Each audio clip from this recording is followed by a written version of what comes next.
Now, received wisdom has it that with a cost of living crisis in full swing, this is a terrible time to be selling consumer goods. Yet there are some consumer-facing businesses that appear to be bucking that trend. One of them is Ultimate Products, the company behind Beldray Irons, Salter Scales and Constellation Luggage. Well, today it reported a 42% rise in full-year pre-tax profits to £15.8 million. Joining me now is the Managing Director of Ultimate Products, Andew Gossage. Andrew, welcome to you. What are the kind of trends you're seeing right now in consumer spending? Well, we're seeing a big emphasis on products that save money. So energy-saving products, things like air fryers, maybe slightly less interesting products like airers, slow cookers, etc. Anything that saves the consumer money is selling really well. A lot of the goods you sell are obviously tied to people moving home. How closely tied are your fortunes to the housing market? We never noticed a particular connection. Often when people decide to stay in their home, then they look to refresh. So perhaps they refresh items for the kitchen when they decide not to move. But I have to say there's all kinds of things which influence whether or not people buy our products, and housing is one perhaps on occasions, but not a key driver of demand for our items. Now, you bought Salter, which I think is the UK's oldest housewares brand, in July last year. Has that lived up to expectations thus far? Yeah, very much so. It's a fabulous brand. As you say, 260 years old, famous for its scales, but we also sell cookware and kitchen electrical under that brand. Yeah, I mean, we've done the job we promised to do. We've integrated it, and it's delivered its numbers for the first year, so delighted.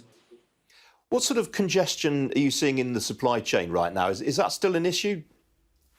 Well, it's easing as an issue. We're not back to normal, but compared to 6-12 months ago, it's much more straightforward. Shipping, for example, shipping rates 12 months ago were as high as $18,000 for a 40-foot from China. Now we're paying less than $3,000, so that's been really helpful. Reliability isn't back to what it was in 2020. But it's gradually getting there. So yeah, I mean, our focus now is very much on. We spent the last 2-3 years with sort of navigating supply side challenges. Obviously, what we're facing now is a demand side challenge. You mentioned China just now. You've obviously got a big office and showroom in Guangzhou. Has that been prone to a lot of COVID-related disruptions recently? Yeah, well, it was. We had to close it last week for a lockdown.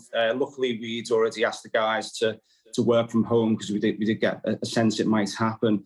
I think China's going to be opening and closing on a regional or local basis for the foreseeable future. Really, our UK buyers haven't travelled to China since October 19, and we expect they won't be travelling there perhaps till 2024 at the moment. Crikey, that's a hell of a long time to wait.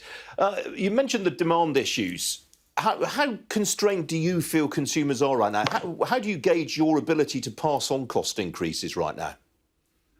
Well, we don't really plan to pass on cost increases. I mean, in terms of our input costs, they're broadly level. We had quite a lot of cost inflation last year. We've dealt with that.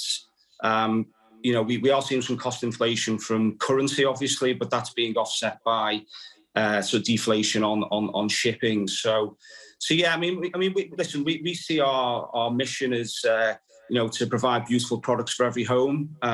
We see ourselves as advocates of the squeezed middle.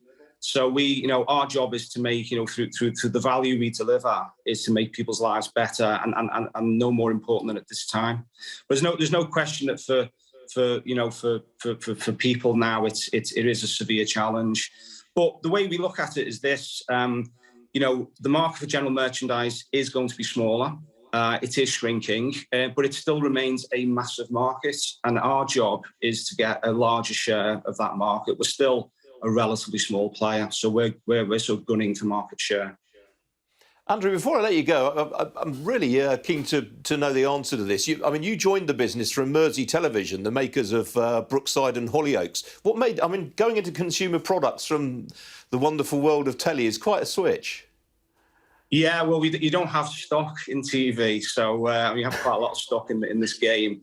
Well, it was the connection was really through. I came in as CFO, and that role is often transferable, isn't it? And the private equity house that was invested in Mersey TV when they sold that business, they introduced me to the guys here. I was only expected to say a few years, but that was 17 years ago, so I must enjoy it. Exactly. Well, far less prima donnas in consumer goods than there are in TV, that's for sure. You might say that. I couldn't possibly comment. All right, I'll leave you there. Andrew, great to talk to you this morning. Thanks for joining me. Thanks, Ian. Thank you.